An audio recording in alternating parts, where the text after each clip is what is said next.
Entonces, vamos a ver las leyes de la termodinámica, pero antes de ir ahí, vamos ahí a la definición de las leyes. Primero tenemos que definir termodinámica, ¿sí? Y principalmente lo que hace la termodinámica es estudiar la energía y todas las distintas transformaciones que ésta sufre, ¿ya?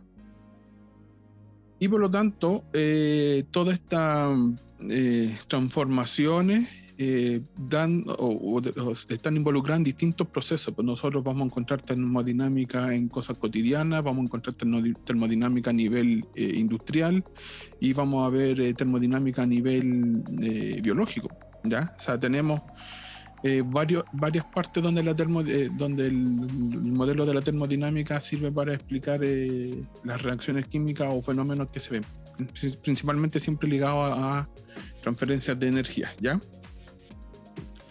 Y primero entonces vamos a partir definiendo energía, y si vamos a la definición más sencilla, acá como lo aparece en la imagen, energía siempre se define como la capacidad de hacer un trabajo, pero inmediatamente bueno, vamos a encontrar con que hay distintos tipos de energía. Puede que existan más, pero en general son estas las que más ocupo. Por ejemplo, o quizás las que más vamos a trabajar nosotros en el curso. Quizá usted en física trabaje muchas más. Vamos a hablar de la energía cinética, que se debe al movimiento, y eso lo asociamos al movimiento, por ejemplo, de las moléculas. A la energía térmica asociada a la temperatura, también nuevamente vemos que hay también las moléculas se comportan o hay algún efecto de la energía térmica sobre ella. De hecho, lo vimos en algún instante, quizás no definiendo qué era la energía térmica, pero vimos comportamiento de este. De hecho, a medida que nosotros incrementábamos la temperatura en los sistemas, pasamos de los distintos estados físicos. Tenemos la energía potencial, que se debe a la posición o a la composición, que también nuevamente es importante para la química. Y finalmente la energía química, que es la que está asociada con la posición de los núcleos y los átomos en una molécula, ¿ya? Y si hablamos entonces, y ya hemos definido energía y dijimos que era capacidad de hacer un trabajo, debemos entonces definir lo que es trabajo, ¿ya? Y acá la definición sale muy clara, dice que trabajo es el resultado de una fuerza que actúa a cierta distancia, ¿ya? Y aquí entonces nuevamente vuelve a hablar de los distintos tipos de energía, y podemos interconvertir entre un tipo de energía a otra. Eso es muy importante, ¿ya? Conceptos con respecto a la conservación y la transferencia de energía, ¿ya? Incluso tenemos que definir los sistemas en función de cómo ellos intercambian energía con relación a su entorno. Entonces, lo primero que vamos a definir es la ley de la conservación de la energía, que dice que la energía no se puede crear ni destruir, que simplemente se puede transferir de un objeto a otro o transformar asumiendo diferentes formas, ¿ya? Y entonces tenemos que definir lo que es el sistema y lo que es el entorno a los alrededores, y además tenemos que definir el universo. El universo es todo lo que nosotros consideramos como estudio, o como donde estamos insertos, pero el sistema es una parte delimitada del universo, que es la que nosotros estudiamos. Y una vez que delimitamos nuestro sistema, todo lo que, por ejemplo, tenemos hacia afuera de este sistema es el entorno. Por ejemplo, cuando yo tengo un vaso de agua y le agrego sal de fruta y agrego el polvo, yo veo que hay una reacción. Entonces yo veo que dentro del vaso, el vaso es mi sistema, pero además veo que ocurre una reacción dentro. No sé si sube o disminuye la temperatura, se podría registrar, pero debemos ver que también el entorno se ve afectado, ¿sí? Ahora, ¿cómo se va a ver afectado el entorno? Va a depender de cómo el sistema se relaciona con este, y por eso entonces es importante definir los tipos de sistemas, ¿ya? Entonces, por ejemplo, el sistema abierto es aquel que puede intercambiar materia y energía con su entorno. Por ejemplo, un sistema abierto que puede intercambiar materia y energía con su entorno sería el cuerpo humano, simplemente porque intercambia materia, sí, pues, consume materia y bota materia, y además intercambia energía, pues. Cuando hace frío absorbe calor, y cuando está cuando la temperatura del cuerpo es muy elevada, libera calor al entorno. Ya después tenemos un tipo de entorno, un tipo de sistema cerrado, que no intercambia materia, pero puede intercambiar energía con su entorno. Y la depresión, sí, pues la depresión puede estar bajo un cierto estándar. porque no intercambia materia, pues una vez que uno cierra como dice Gabriel, cierra la tapa, no le agregáis nada más a la olla, pero sí hay una transferencia de temperatura, un cambio de temperatura desde la llama hacia la base, y obviamente adentro ocurre un cambio interno, aumenta la presión y todo lo que sabemos. Gracias, Gabriel.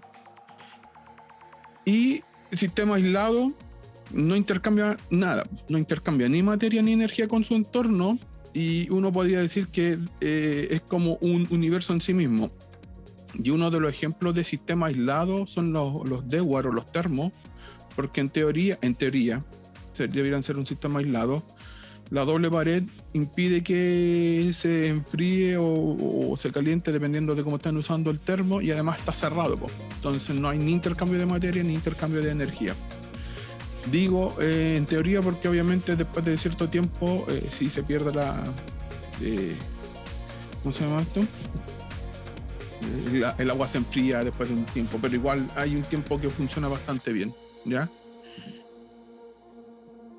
Y ahora sí vamos a ir a las distintas leyes de la termodinámica. Las distintas leyes de la termodinámica tienen distintos enunciados, pero si ustedes, como las vamos a ir viendo, ustedes se van a ir dando cuenta que a medida que vamos avanzando en las leyes, estas se van complementando. De alguna manera vamos evolucionando en las distintas definiciones, ¿ya?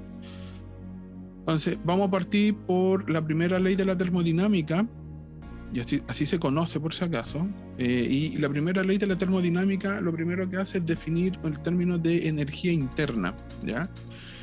Primero vamos a decir qué es lo que dice la primera ley. Dice, la primera ley de la termodinámica es la ley de la conservación de la energía, que establecemos de la siguiente manera. Dice, la energía total del universo es constante, ¿sí? Dice, según la primera ley no puede existir un dispositivo que produzca energía continuamente sin entrada de energía, a veces conocida como la máquina de movimiento perpetuo, ¿sí? Y ahora sí, nos vamos a la definición que me interesa, que es la de energía interna. Se simboliza por E, y en algunos casos hay algunos que hablan de U, por si acaso, si van a algún libro y lo ven como U, es exactamente lo mismo, ¿ya? Dice, la energía interna de un sistema es la suma de la energía cinética y potencial, de todas las partículas que componen el sistema. La energía interna es una función de estado, ¿ya? Y aquí vamos a ver que varias de los distintos conceptos que vamos a ver son funciones de estado. ¿Qué es una función de estado? Que los valores que toma no dependen de cómo se llega de un estado a otro, sino simplemente depende del estado en que se encuentra. O sea, por ejemplo, si partió en un estado inicial y llega a un estado final, o sea, desde un estado 1 a un estado 2, a mí no me interesa el camino que toma para llegar del estado 1 al estado 2, simplemente me voy a quedar con que en el estado 2 y el estado 1 hay un cambio, ¿sí? Independiente de cómo este haya ocurrido. Eso es cuando se define una función de estado, ¿ya? Es independiente de la trayectoria que tomó el sistema para evolucionar de un estado a otro, ¿sí? Dice, el estado de un sistema químico se especifica mediante parámetros tales como la temperatura, presión, concentración y estado físico, sólido, líquido, gaseoso. Dice, dado que las funciones de estado solo dependen del estado del sistema, el valor de un cambio de una función de estado siempre la diferencia entre sus valores finales e iniciales, lo que les decía anteriormente.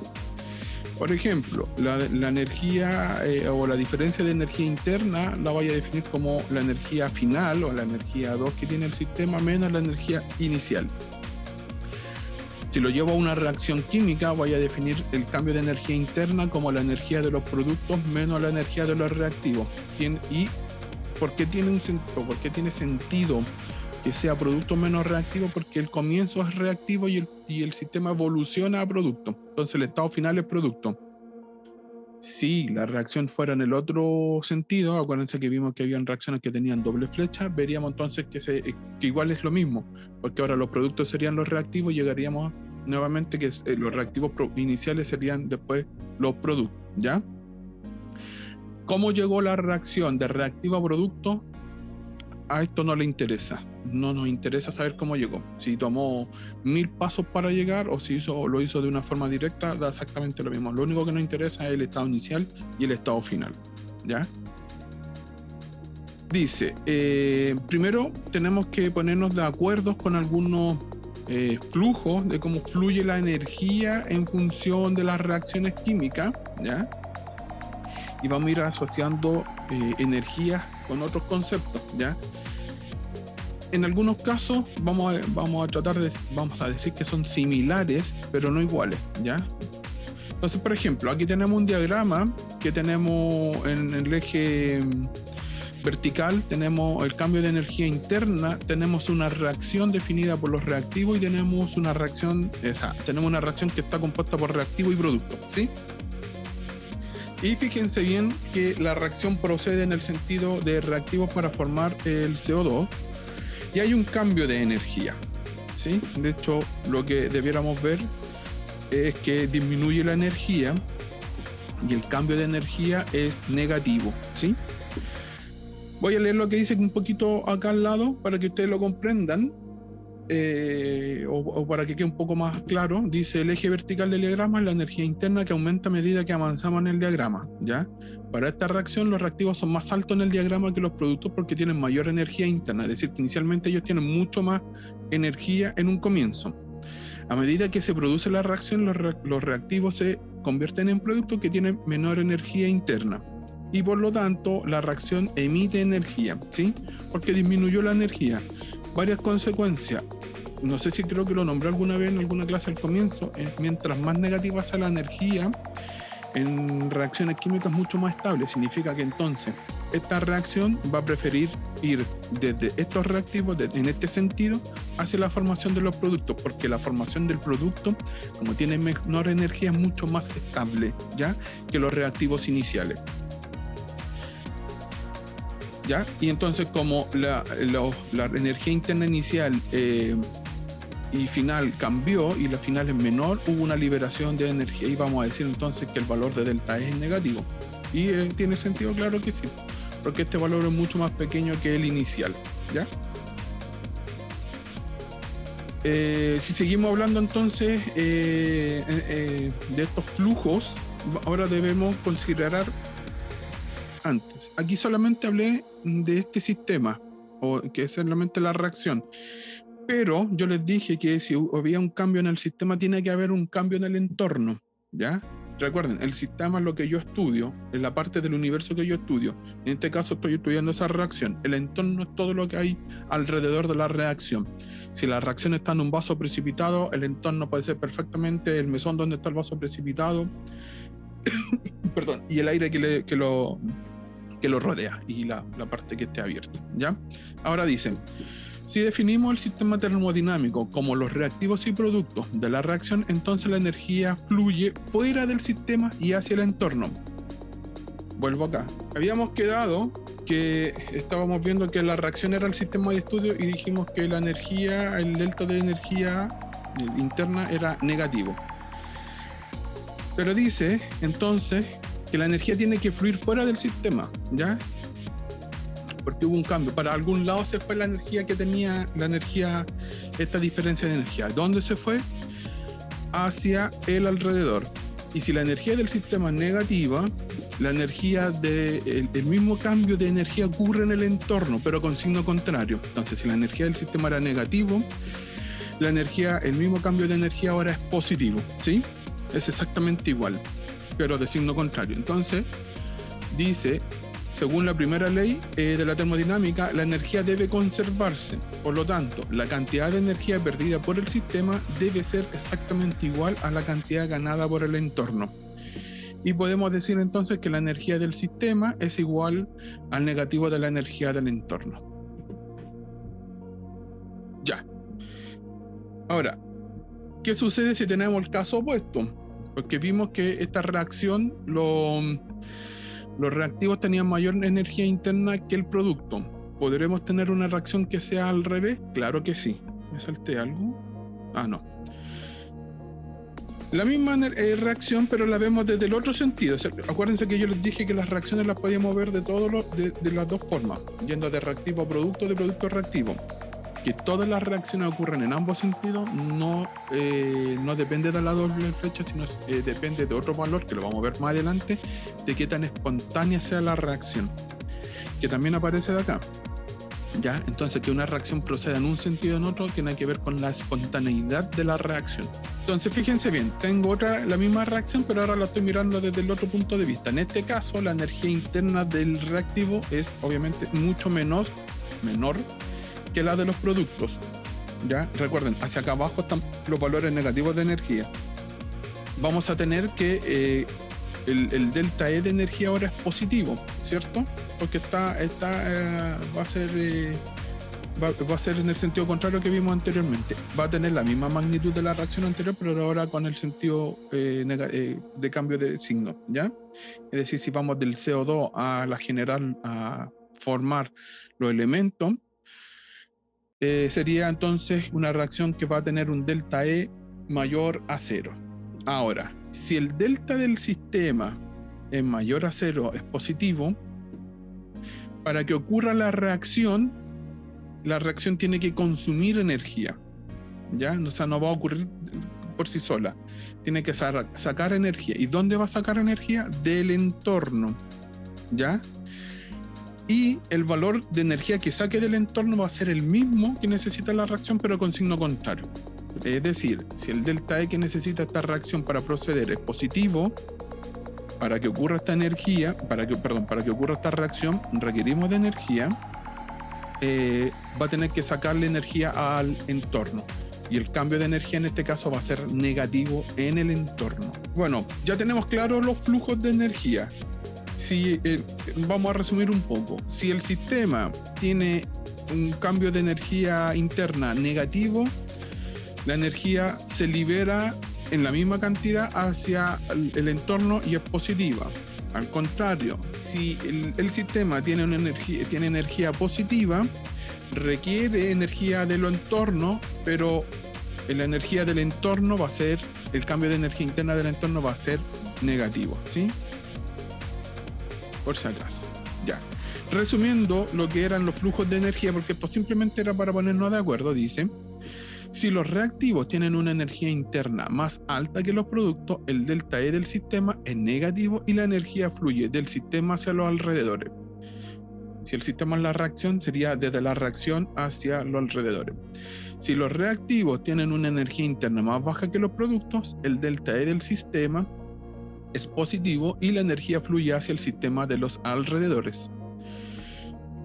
Y aquí hay una especie de analogía con cosas cotidianas. Dice: la energía que fluye del sistema es como un retiro y por lo tanto tiene un signo negativo. La energía que fluye hacia el sistema es como un depósito y tiene un signo positivo, ¿ya?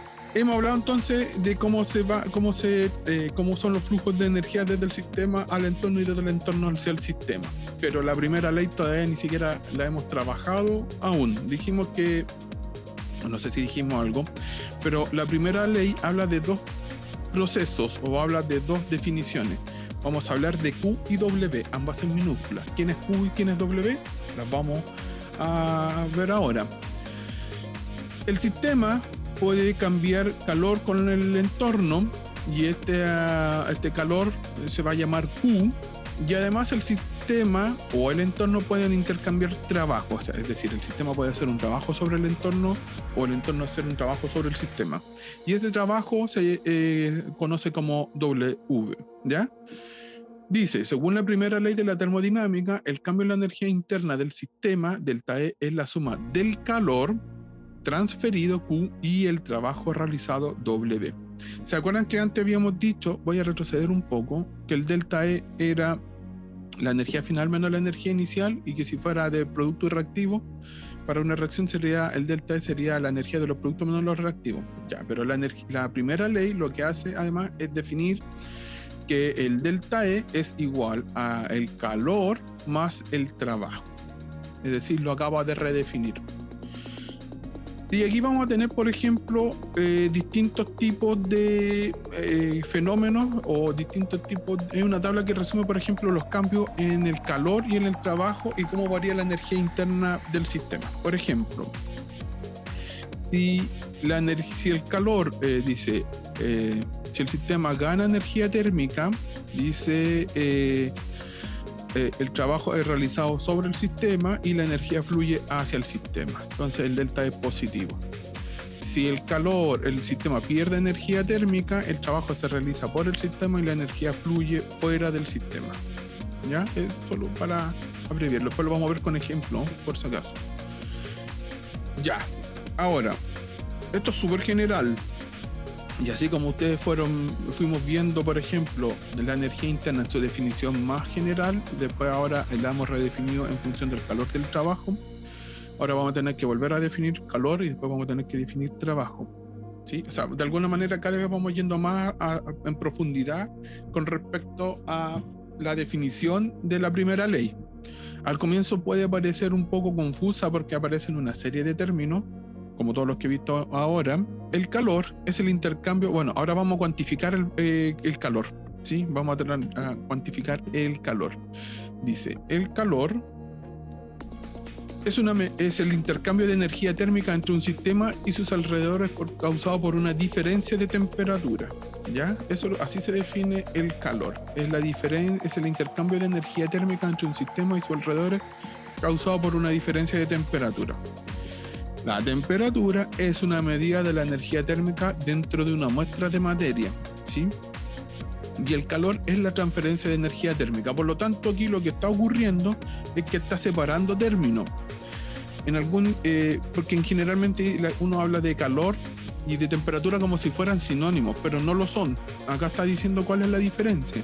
La temperatura es una medida de la energía térmica dentro de una muestra de materia, mientras que el calor es la transferencia de esta energía térmica, ¿sí?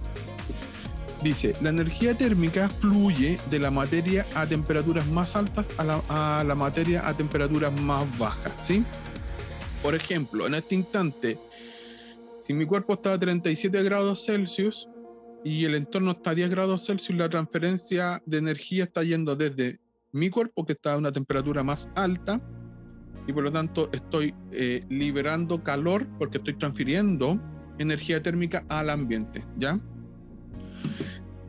Dice, la transferencia de calor del sistema a una temperatura más alta a los alrededores se detiene cuando los dos alcanzan la misma temperatura, una condición llamada equilibrio térmico. Es decir, que cuando yo ya me he enfriado lo suficiente para tener la misma temperatura que afuera, o que el entorno, estoy en equilibrio térmico. Y obviamente, como es un equilibrio térmico, no puede haber una transferencia de calor extra, ¿sí? Lo mismo que estamos... equilibrio, pues una balanza, pues no hay una diferencia neta en el cambio, ¿ya?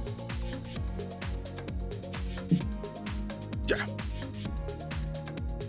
Además dice, vamos ahora a hablar de cambios de temperatura y capacidad calorífica.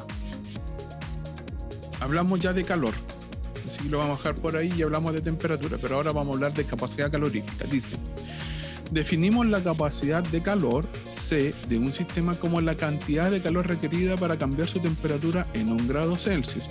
Y fíjense bien que la capacidad de calor es igual a el calor sobre el delta de la temperatura. En termodinámica, la temperatura la van a ver con T mayúscula porque se expresa en Kelvin, no en grados Celsius, a excepción de muy pocas cosas, pero en general es en Kelvin, ¿ya? Dice, la medida de la capacidad, si no sería una T minúscula, dice, la medida de la capacidad intrínseca de una sustancia para absorber calor es su capacidad calorífica específica. La primera era la capacidad de calor y ahora estamos hablando de la capacidad calorífica específica, que es de una sustancia particular, ¿ya? Dice, la cantidad de calor requerida para elevar la temperatura de 1 gramo de la sustancia en 1 grado Celsius. Dice, la unidad de capacidad calorífica, también llamada calor específico, son joule, gramos, grados Celsius, ¿sí? Además, dice, la capacidad de calor a veces se informa como capacidad de calor molar, es decir, la cantidad de calor requerida para elevar la temperatura de 1 mol, ya no es de 1 gramo, sino de 1 mol de una sustancia en 1 grado Celsius. Y en este caso, la unidad de la capacidad calorífica molar son joule, mol, grados Celsius. Simplemente al cambiar la unidad tiene otro nombre, ¿ya? Podemos utilizar todo lo que yo hablé anteriormente para calcular el calor. Si para allá vamos. Entonces dice, podemos usar la capacidad calorífica específica de una sustancia para cuantificar la relación entre la cantidad de calor agregada a una sustancia dada a una cantidad, perdón, dada de la sustancia y el aumento de temperatura correspondiente. ¿Y cómo se relacionan? Entonces vamos a decir que el calor va a ser igual a la masa en gramos por la capacidad calorífica específica que tiene esta. No estamos hablando de la molar, solo de la específica, que tiene por unidad de joule sobre gramos grados Celsius por el delta T. ¿Por qué hemos ido hablando todo el rato de todos estos cambios? Porque fíjense bien que la primera ley, al hablar de transferencia de energía, lo que estamos hablando es que hay una transferencia de energía térmica, ¿ya? Entonces, fíjense bien, voy a describir esta situación que está aquí. Tengo un vaso precipitado con agua y un metal que está al rojo vivo y lo hemos colocado en este vaso precipitado. Y por lo tanto hay una diferencia en las temperaturas de ambos sistemas. Y una vez que están, o de esta reacción, lo que vamos a ver es que va a haber una transferencia de energía del cuerpo que tiene mayor temperatura al de menor temperatura, ¿ya?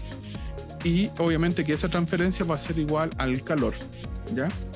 Dice, cuando se combinan dos sustancias de diferente temperatura, la energía térmica fluye como el calor de la sustancia más caliente a la más fría, ¿ya? Si suponemos que las dos sustancias están aisladas térmicamente de todo lo demás, ¿ya? Entonces el calor perdido por una sustancia es exactamente igual al calor ganado por la otra, de acuerdo con la ley de conservación de la energía. Es decir, que el Q del sistema es igual al negativo del Q del entorno. Entonces, por ejemplo, mi sistema era este metal que está a una temperatura mayor, y que al entrar en contacto que tiene una temperatura menor, hay una transferencia térmica por diferencia de temperatura, y por lo tanto hay una transferencia, y esta transferencia, perdón, de energía es el calor. Y por lo tanto, el calor del metal va a ser igual a menos el calor del agua. Eso es lo que nos está diciendo. Esto está diciendo que esto está aislado, no hay pérdidas en ningún otro instante del entorno, del sistema que estamos estudiando. Ahora, si nosotros desarrollamos un poco más lo que vimos anteriormente, nosotros dijimos que el calor iba a ser igual a la masa por la capacidad calorífica específica por el delta T. Si nosotros ahora calculamos el Q del metal y sabemos que va a ser igual al menos Q del agua, podemos reescribir esto en función de la masa de metal por la capacidad calorífica específica del metal por la diferencia de temperatura del metal, va a ser igual a menos la masa del agua por la capacidad calorífica específica del agua por el delta T del agua, ¿sí? Eso es lo único que estamos diciendo. Ya. Entonces, ¿cómo cuantificamos el calor? Con esta fórmula. ¿Y por qué estamos cuantificando calor? Porque dijimos que el delta E era igual al calor más el trabajo. Si ya sabemos cuantificar calor, ahora tenemos que cuantificar trabajo. Y en este caso vamos a hablar de un trabajo específico. Ya yo les dije que el trabajo se definía como W, que era el símbolo de trabajo, y en este caso vamos a hablar de un trabajo que se llama como presión-volumen, ¿ya? Dice, aunque una reacción química puede hacer varios tipos diferentes de trabajo, por ahora nos vamos a limitar solamente al trabajo de presión-volumen. Ya hemos definido el trabajo como una fuerza que actúa a distancia, ¿se acuerdan? Cuando definimos energía y dijimos que era calor y trabajo, dice, el trabajo de presión-volumen ocurre cuando la fuerza es causada por un cambio de volumen contra una presión externa. Y lo que vamos a decir que el trabajo va a ser igual al negativo de la presión externa por la diferencia de volumen, o el delta de volumen. Y cuando hablamos de delta de volumen, vamos a decir volumen final menos volumen inicial. Y acá tenemos, por ejemplo, el caso del pistón. Por eso se los mencionaba. Y fíjense bien que tenemos un estado inicial, después hay un estado final en donde hubo un cambio del volumen. Fíjense bien que este es el volumen inicial y este es el volumen final, es mucho mayor, y por lo tanto podemos cuantificar y podemos determinar la variación de volumen. En este caso vamos a definir que la variación de volumen va a ser este cilindro que tenemos, o cilindro, que va a ser igual a delta volumen, va a ser igual a la altura, al área, perdón, por la variación de la altura.